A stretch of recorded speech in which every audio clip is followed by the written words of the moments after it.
This is an international podcast transmission. Is anyone out there? If you're listening, you've reached the No Fixed Agenda podcast. The worst. Yeah. Well, congratulations on your equipment, your location, season 3. Is this a season 3? Yeah. We're starting out. You're going to kick off season 3. Okay. Yeah, we Season got 3. With the So the wonderful Heather Lake joins us wonderful today. Heather Lake, yeah. So we like to start the conversation with a little bit of an elevator pitch. Okay.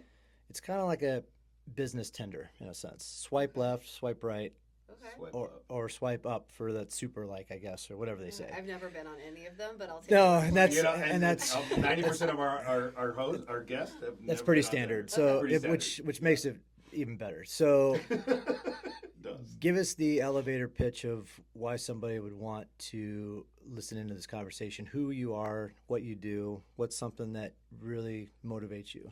Okay. Yeah. Good catch. And I Okay. I'd like to do this without telling people because I like to see what people come up with right on the get go.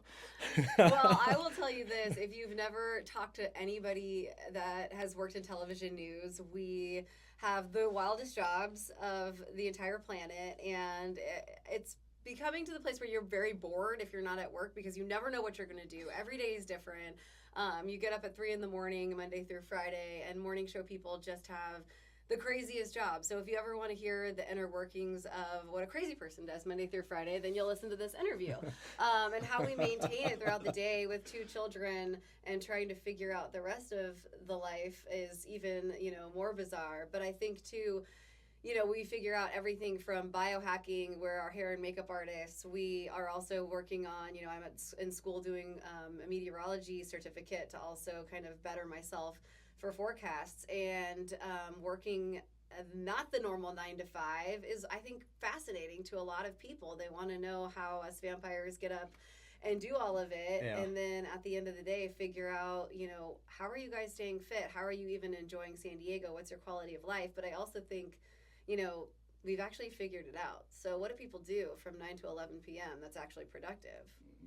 Not much of anything. Not much No. of anything. So go to bed at 8:30 and get up at 3 and do your life, right? Yeah. So we've actually kind of figured out the system, and people are like, how do you do this? And I'm like, well, I miss out on binge watching a lot of shows, so there's that. And sometimes my house is a complete disaster, so there's that, because you don't kind of do the cleanup and the pickup a lot at the end of the Yeah. day.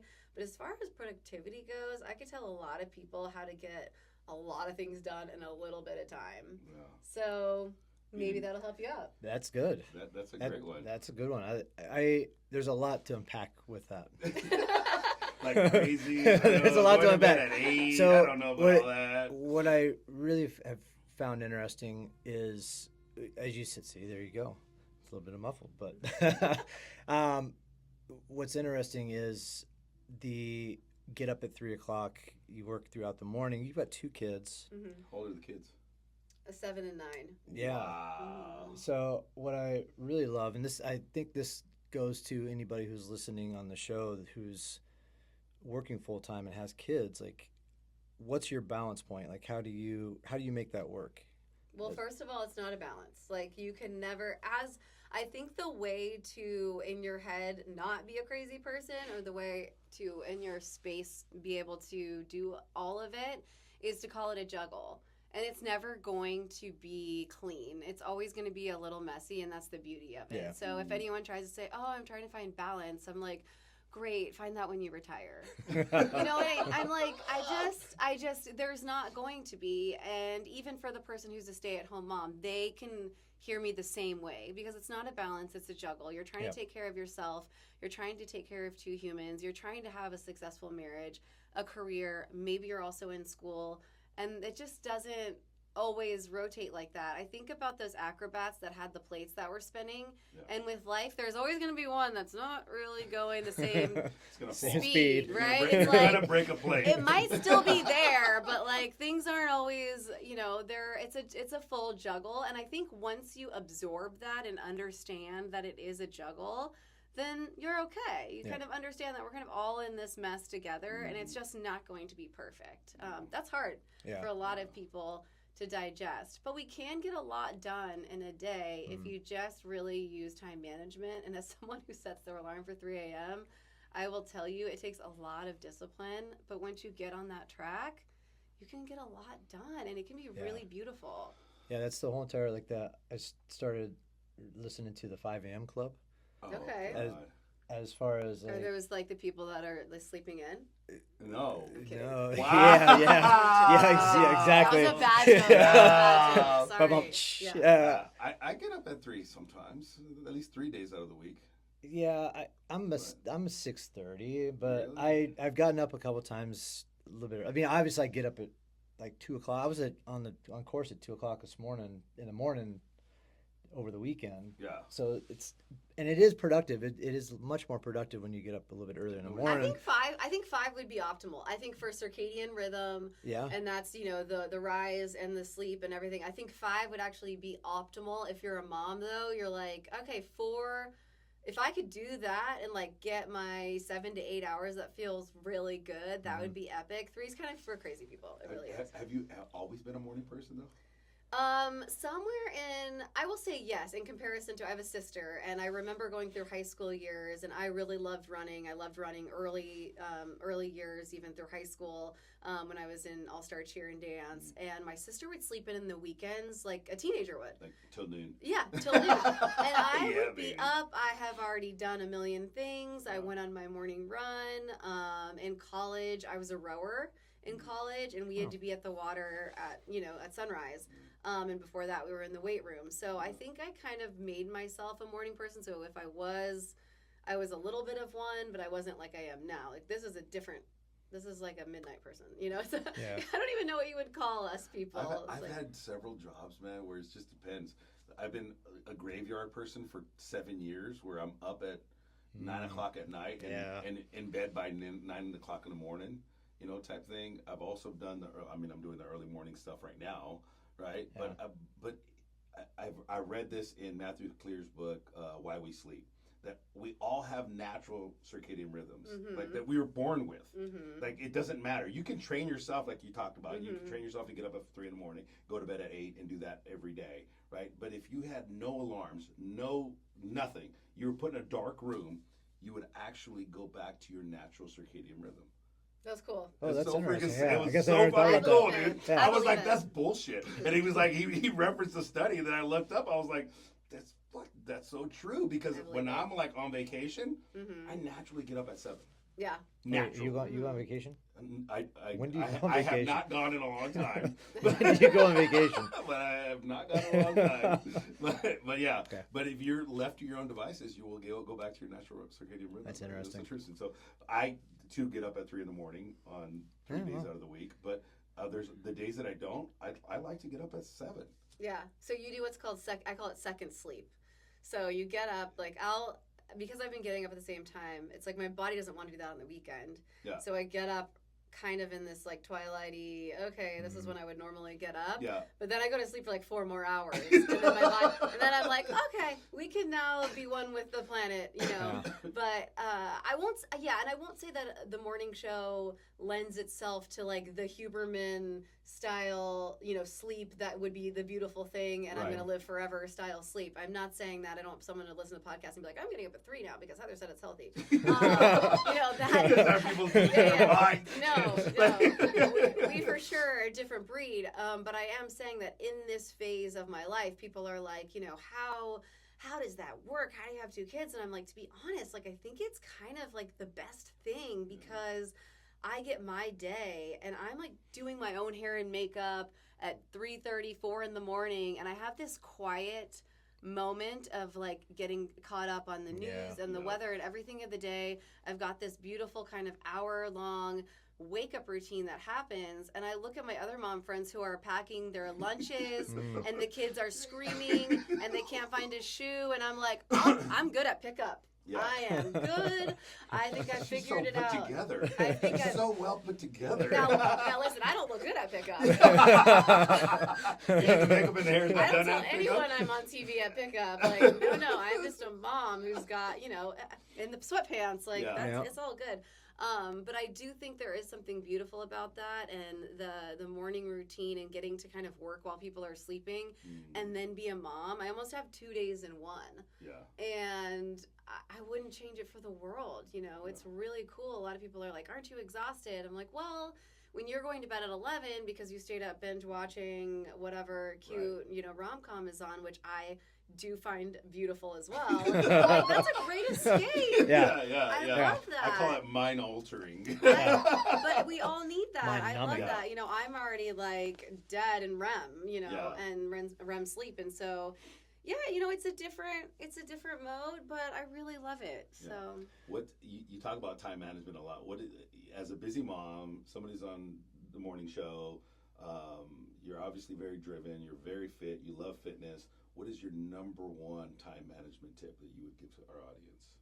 pencil it in and put those running shoes somewhere where you can find them. And, don't have any excuse to not get the fitness in. Yeah. So for me, I'm like, there are so many times that I go home and I will notice with myself, if I sit down and decide to do like a slew of emails or something that I know is going to happen, the running's not going to happen. So I think the easiest thing to transition into and making yourself a priority is when you go from that one thing to the next, make sure it's the activity, right? Like, don't put that off. Yeah. So if I'm someone, like right now when we talk about being really disciplined, I'm going to go from work and my next thing on my drive home, I'm going to put on a playlist that is going to rocket boost me into wanting to do my exercise. Now I want to know what the playlist is.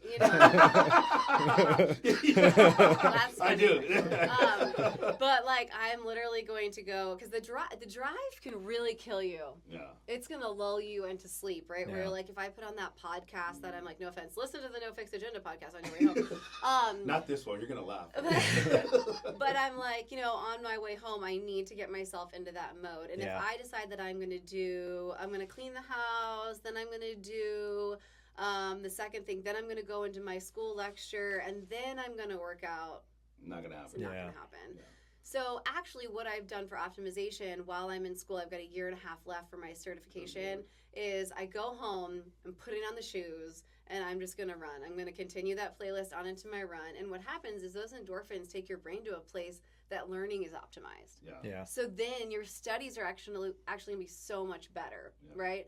Now, I do wear a Whoop, so I'm looking at my stress levels, I'm looking at what's going on, and I am paying attention to that. So Yeah. it's like, hey, if you really need to sleep, like if you got 5 hours of sleep last night, girlfriend, Go to sleep. take a nap. Yeah. Do I go into coffee? Do you know what a coffee nap is? Have you taken a coffee nap? I call them No. power naps, but go ahead. Okay. I'll let you explain what Okay. your I'm like, coffee as nap I is. grab my coffee, that's what sometimes my coffee to water ratio isn't great. Optimal But either. yeah. But you do need to drink a lot of water in between. But what I will do is I normally have one cup of coffee in the morning, and then instead of kind of like having a second throughout the morning and having that crash, what I do is I'll set my alarm for 15 to 20 minutes. On my drive home, I'll drink 8 ounces of coffee. And I will literally take a 15 to 20 minute nap, and the coffee hits as you're waking. You have to be a really good napper, but it's a good When I good got trick. into the fitness industry, dude, I was not a napper. I literally put myself in the hospital. I worked myself into the hospital bed, right? Because I couldn't nap. And this gym had a 4:15 class. And so Yeah, you you were told up us. at 2:30 to get to the gym, set up class, get everybody going. And then I was like new in the fitness industry. I've just left a career in logistics, and I'm like, well, I need to make a name for myself. I was saying yes to everybody. Yeah. Like, yep, I'll do that. You want a free consultation? Absolutely, I'll do that. Yep, absolutely. Yep, that. And I was trying to get more certifications. I was doing all this other things.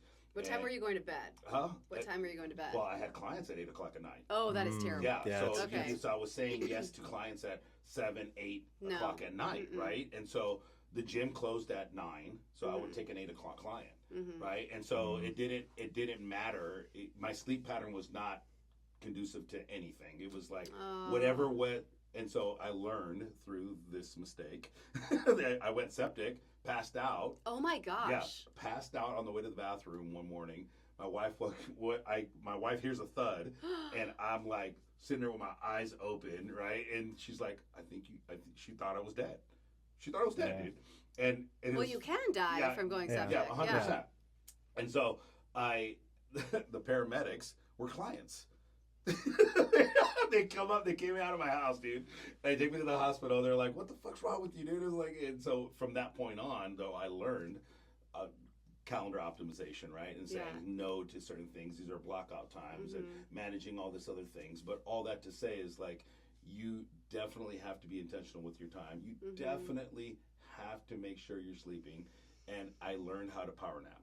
And what that was is for me was 20 minutes. You see me do it in the gym. Yeah, in your car, yeah. Yeah, so like he's like, "What time do you work out?" And I'm like, I've been up since 3 this morning. I went to bed at 9 o'clock because I had classes till 7:30. Like, you know what I mean? And so that's a long shift. Yeah, That's yeah, dude. Yeah. As a gym owner, I'm up at some days at 3 in the morning and I go to bed till 9 o'clock at night. Yeesh. Right? And so those are the days. The following days is when I take my power nap. Okay. Right? And so those where he's like, "What time do you want to work out?" I was like, "Let's do 10." And I'm sitting in my truck. Nodded out. Yeah. You have to be a good napper. Yeah, that's for you sure. gotta be a good napper if you're gonna be like that kind of. I'm a terrible napper. Yeah, you Terrible. don't even sleep, dude. No, I don't. Yeah. I'm a night owl that gets up at 6 o'clock in the morning. Dude, he sent me texts at 10 o'clock at night. Yeah, no. Yeah. I'm like, I go to bed at midnight. I get up at 6. Someone pulls the plug on me at 7, and my husband actually says to me, he's always like, "I don't understand how you're on television because you quite literally, sometime around 7:30, your words don't even, they're like," he's like, you know me. can't. I'm not talking to Heather anymore. Yeah, he's like, "You actually are just slurring at this point." And I'm like, "Well, it's because I don't have to." Right? I'm Exactly. Like, I don't "Can you have to be on right understand now. me? Yeah, Yeah. not on. I'm off. Like someone's pulled the plug. So there, I will say that I wish I had, if there was any extra energy at the end of the day for blank, it would be to put a little bit of extra time and have more patience with the night routine with my kids, because at that point we call it closing ceremonies. I'm like, why is this taking so long for you to brush your teeth? Like, why did I tell you 8 times to put pajamas on? Like, why are you actually still naked and wet from the shower? Yeah. Like, you actually probably are already dry because you've ran around the house in 5 circles and your pajamas still aren't on. So for me, I'm like, those are the things that I really try. I'm like, okay, you need that like yoga zen moment that it takes so much extra energy at the end of the night to do that routine, and I wish I had more of something available that I just know isn't there. Yeah. And so to all the moms and to all the dads that are doing the same thing, we're all tired. Whether you're getting it's interesting being a parent, because whether you're getting 8 hours or 5, you know, we've all been through this process with littles that it's exhausting. And I've heard from my friends who have teens that like it doesn't really get much better because they're out and you're wondering when they're coming home. And so you're up waiting for so-and-so to come home on their curfew. I'm like, oh, that sounds horrible. I'm really not ready for that. You know, thank God I'm not there. Luckily, right now. luckily you got some time. Yeah. I Thank got God. 6 of them. 6 kids? 6. Oh my gosh. 6. Yeah. Okay. And they were all adults now. Okay. And I'm going to tell you from experience, it gets better from a planning perspective throughout the day because they start doing things on their own. Okay. Like they can feed themselves. And Yeah. the biggest challenge after they become teens is what your friend pointed out, is that they're going to take off on you and you're going to be like, oh God, it's 9 o'clock at night. How come they're not home yet? Right? Yeah. Or schedules. Okay. Or the simple things that I really did miss after they were gone, which was having a meal together. Oh. Those were the things Yeah. where like we used to sit down and have, you know, and pray before lunch or dinner, right? And it was like, who's cooking tonight? And it was like a vibe, right? And you're like, oh, Dad's gonna cook, yeah, you know, because I always cook all the fun food. And who's cooking? Mom, man, she's gonna make chicken again. How did you fit? Wait, is this with your wife? I'm guessing. Yeah. Okay. We have a blended family though. I know, but how did you fit 8 people in a home? Southern California. I'm just like, oh my gosh, do you people will not be see what we do sleeping with on cars? my floor. People will be sleeping on my floor. You know, Yeah. it's like that's so wild. My Yeah. dad comes from 7, so Yeah. it is wild. And I remember asking him, like, wait, I'm like talking to my grandma who's about to turn 94. I'm like, my dad always talks about these road trips in a van, but I'm like, I'm not going to ask any more questions. Ask questions. You know, like, I'm Ask like, all the questions. yeah, I'm like, wait, that's 9 people in a van, and I'm just like, I don't know how you pack for that situation, Yeah. you know. But. Well, that van is kind of big though, isn't it? Dude, don't you pack there's into only 7 people allowed in seatbelts, bro. Like, well, somebody's riding without a seatbelt. Yeah. well, back in the day, that was And okay. you're I all guess. wearing the same clothes every day. Like, there's no way you're not. Yeah. You're like a Disney character or something, right? Like a cartoon that just wears the same thing every day. Like, you're not. No one's watching that. We have 4 boys and 2 girls. Okay. So that makes it a little easier. It does. I mean, a hell of a lot easier. And all the kids were about the same age, right? Okay. And so we had 2. They're 2 31-year-olds now. Okay. Right, and then now we have 2 27-year-olds. Wait, you have a 31-year-old? I have a Are you an elf? 31-year-old. Like, what's going on over Yeah. I just look really good, okay? Maybe I should be on TV. Let's not go that far. Let's back up just a little bit. Back up just back up. Like, cool. But so I have 2 27-year-olds, and then I have a 25-year-old and a 24-year-old. He had his first kid when he was 10. Okay. All right. Yeah. No. There's a story behind that. There is a story. There is a story. But having them so close in age when we blended the families made it a hell of a lot easier. The boys, we had our house that we raised them in had like a huge den. Oh, cool. Okay. Yeah, so 2 bunk beds and it was fine. Oh, right. that's And fun. then the girls had their own room. Yeah. And then we had our own. So it worked out. But we had a van. Yeah. And there was always one of the kids that didn't have a seatbelt on. Yeah. And then we got a 12-passenger van, and it was like party time. Yeah. Oh my God. So much room for activities. Yeah, so much room for activities. Yeah. And then they started growing because they were like, "Why can we bring such and such?" And yeah, it's fun. Oh, yeah. It's fun, but yeah. I want to rewind the tape just a little bit. How long have you been doing the news? Like, because you started in Florida. No, North Carolina. Yeah, I went to school in Florida, so I went to UCF, and they have a beautiful broadcast television program. So you kind of are doing a show there already, and then I had interned and was the generation that they wanted to be talking about elections. So I had wanted to go into, I was in political science and broadcast, and I wanted to be a White House correspondent, and I was full serious. I have been a 45-year-old since I've been 18. Like, that was how I acted. I thought I always needed to be older and put together, and the way that I dressed, I mean, it was so funny. I think about it now, I'm like, gosh, I stole my youth. Myself, like, I stole my own youth, because I just wanted to be such a grown-up. It wasn't my parents, it was me. Yeah, it was like I just wanted to be such a grown-up my whole life, and so successful my whole life. And so we were doing a news show, and then I was on air with WESH, which was the NBC affiliate, and then I did some stuff with Fox 35 there as well in Orlando.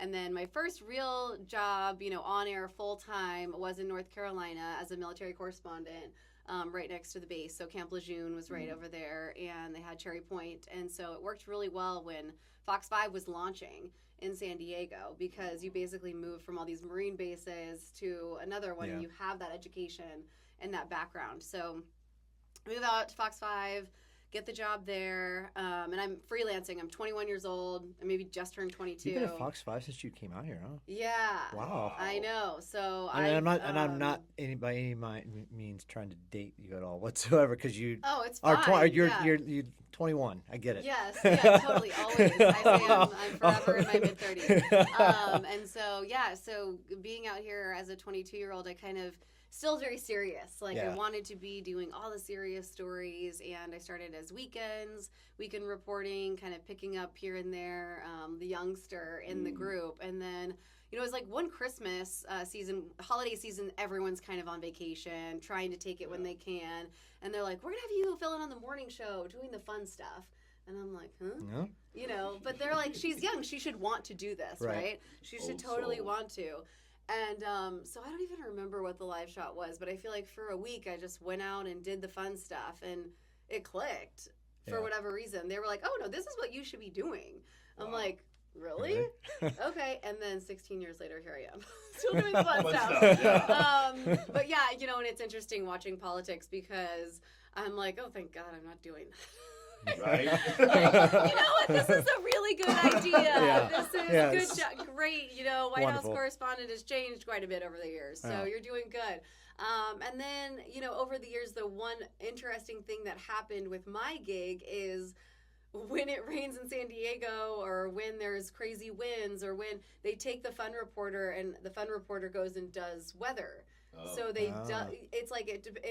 It's impactful for the community for us to even get a puddle in San Diego. It's true though. It It's a really big does. deal. It does. It's a big deal. It's a big deal because we make it a big deal because the roads are very slick. There are 50% more accidents, and CHP will report this if there is a drizzle. Yeah. And so it does impact a lot of people. And while we all kind of make fun of it, and it's like we don't keep up on things that you do if you're on the East Coast with the character building weather. We Yep. don't look at our cars as often. We don't look at our tires. We don't look, are your windshield wipers working? Who's asked that question in Southern California? Well, A it's, dad that barely asked their kid that because Yeah. we don't think about it, yeah. Well, it's just the way that roads are built here. Yeah. The and roads so are the built infrastructure way differently here, is and they different. can't handle that. Yeah, it's horrible. smaller. And people need to know for construction, it's things that we don't normally think about because everyone's just on their normal, like, beautiful, sunny, 70 degrees. Yeah. So I loved it so much that I ended up getting more involved in weather, and I started going on that path, which is what I'm on right now. Yeah, that kind of interests me a little bit. So,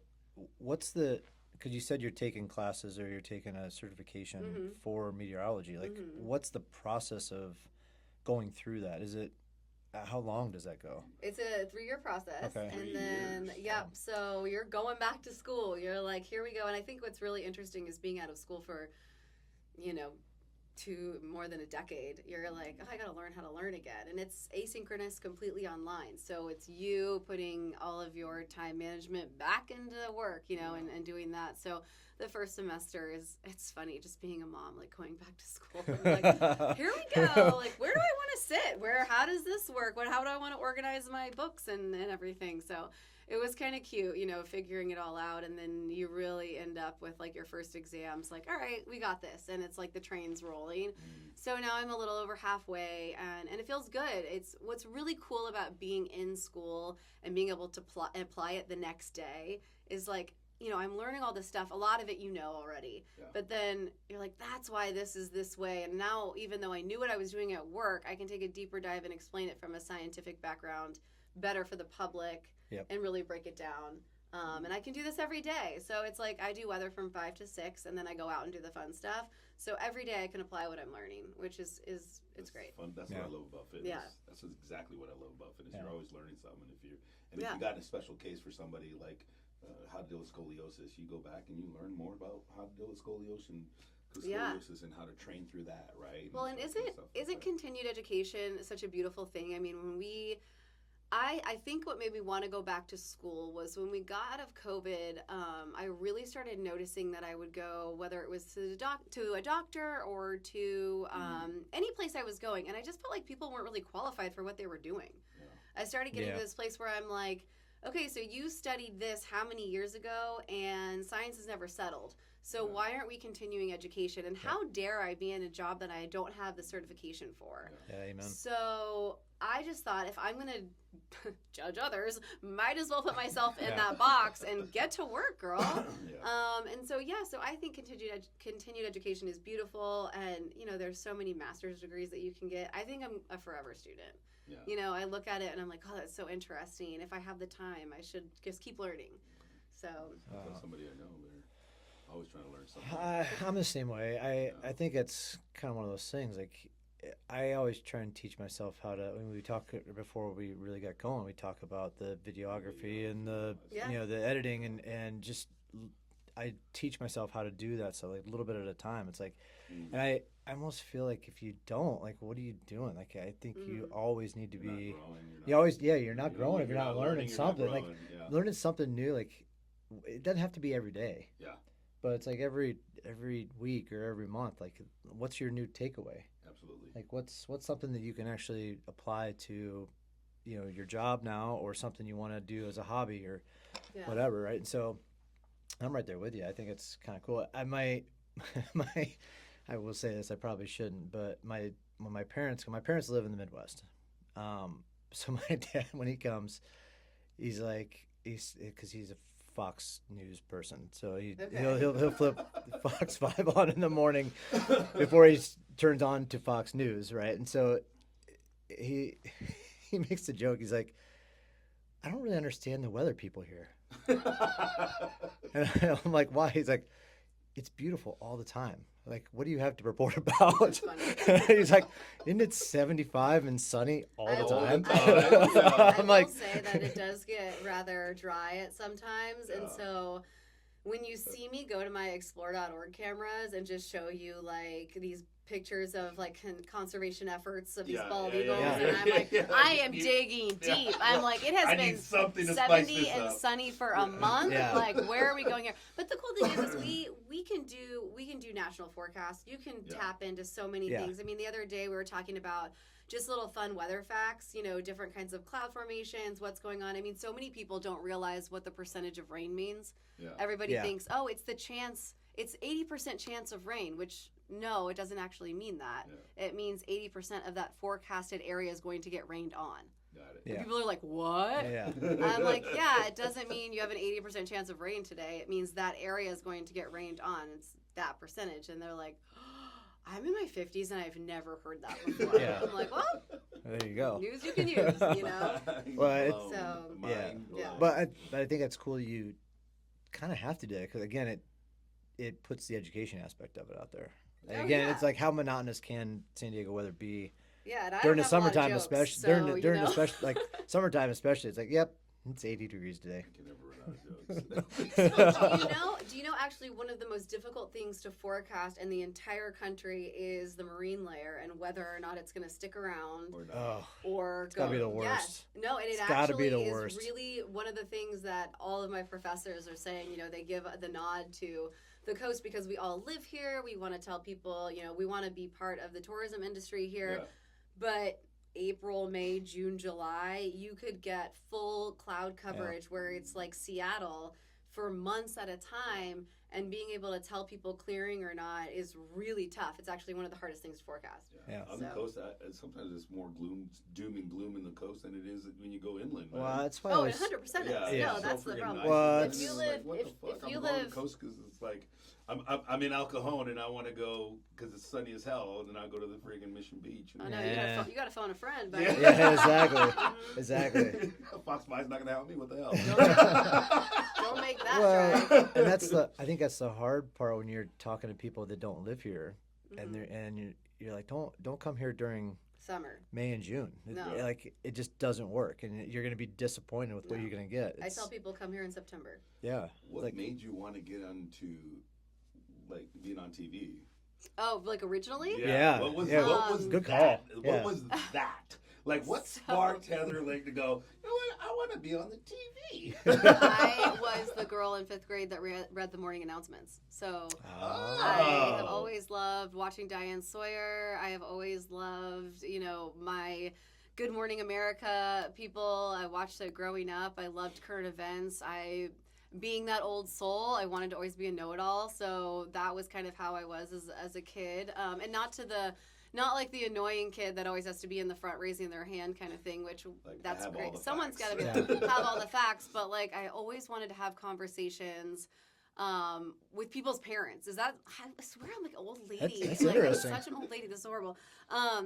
But yeah, it's really interesting. I read the announcements in the 5th grade. That's what I did. And then I always just kind of like wanted to be in the know. And even, you know, what's funny is I went back for my high school reunion.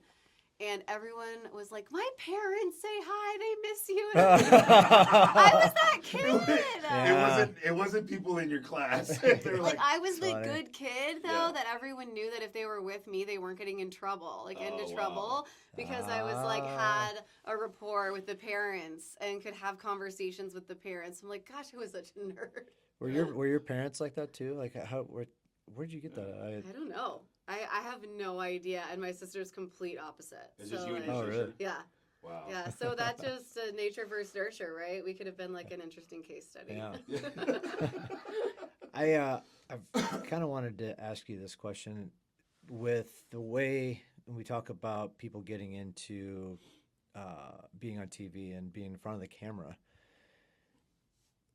the take on all like TikTok and YouTube and Instagram and the social media being in front of the camera, how do you think that affects, in a good way or a bad way, television personalities now at this point in time? Do you think it makes it easier for somebody to come into a television spot, or what? Like, Yeah, I've it's always been been- kind of curious with that. So 'cause- I've noticed a lot of change as far as people being more comfortable kind of entering into TV news, which is great. But I will say it's really interesting because it doesn't necessarily mean that you're professional, yes, right? So you might have been able to, it's not as awkward to see and hear yourself because we're all used to that now. So like, remember, I don't know, when we first started kind of like making our answering machines or whatever, Yes. like on your phone, right? Yeah. What would you call that? Your voicemail Voicemails. message. And you would listen back and you're like, oh gosh. I mean, I've been in TV so long that none of that bothers me. But for people who had it, now we don't do that. We don't cringe at our voices anymore because we know what we sound like. We for the most part, know what we look like, and people are okay turning the camera on themselves. Most people are, and saying a few things, and being pretty natural about it. But they still don't know how to perform in front of a group on a stage. For the most part, Yep. we're not doing that because we're not looking at others while we're doing it. no, We have a hard time still as human beings, if that's not our norm, to present, right, in front of, say, an audience, even if it's a classroom, a small group, a bigger group. So there's still that training needed in the professional world, whether it's TV or not, to kind of be in front of people, yeah, to have poise, to complete a conversation, to make the right points, to practice what you're going to say. Yep. Because I don't think that that's a lost art. I think a lot of people say, oh, with TikTok and everything, everyone just gets their information in 15 minutes. I'm like, well, look at TED Talks. Like, these aren't Yeah. going anywhere. People still want long-form information. oh yes, definitely. And it's not a lost art, and people still need to have those conversations. And to go into them, you need to be well-versed. Yeah. You need to know how to talk. You need to have practiced it. Yeah. So I don't think that's a lost art. And I think that the younger generation, there's two different ways. There's a way that there will be the person that does really well on that, or there's the person that's just visually strong. Like, I like my camera the other way, and I'm the editor. I'm the visual person, right? And we see that in our industry. I mean, I have my cameraman every day who's like, I'm good not ever being in front of the camera, but he can edit my stuff. He knows exactly what he's doing. He's my dance partner. Got it. You know? So there's always going to be that need. I do think that we get interns that are more comfortable. I've seen more comfortable interns. Yeah, it's interesting. Just kind of seeing. I only get a chance to see it when I've kind of do the TV tour when we start promoting the Kook Run. We brought in a couple of interns with us to, Sarah's interns, Oh, and Haley and Hey and working at PR firms. yeah, we're in PR firms, and they were just comfortable as all get out being in front of the camera. And it is one of those lost art forms, I think, or I kind of look at it as it's like, if you can dance your way on TikTok, I guess you should be able to figure out how to be in front of the camera the entire time. But it's the professionalism. I think that you're right. I think it's hard to figure out. To be well groomed in front of a camera is definitely an art form. Yeah. Right. And so being comfortable in it, I think, is totally it. I'm the other way around. You put me in a crowd of 100 people, and I'm like dancing and doing all kinds of stupid shit and making people laugh, and I'm poised. But you put me in front of a camera in a room by myself, I'm like like stumbling, right? It's horrible, right? There's just something about the individual camera in my brain that just fucks with me. Well, we have a different camera, right? So I'll see people who are really good. It's still, the medium still makes people nervous. So even if I see someone that has, like, say these, like this is so comfortable for so many people. Yeah. When that top light of a camera goes on and he's got that big thing, there's still something about people that it like, shifts in your brain. You're like, and I automatically look at them. I'm like, look at me. Don't look at that camera. Just look at me. You'll be fine. Yeah. You know, and it works. That's I think that might be my retirement plan. Maybe I'll do like some kind of on-camera training, because that's the most beautiful part of my job is I put someone on live TV every day who's never been on live TV. Yeah. And I get to train them in 10 seconds to be like, here's what we're going to do. I'm going to give you 3 tips and we're going. So, like, I'm not going to let you mess up. I'll take it from here if I see that you're like deer in headlights and like losing it, and we'll be fine. Yeah. But I only have a few minutes to tell them what to do. And we're live. That is an art form, Heather. And I'm going to tell you that because I was working with somebody at social media. She's a content creator.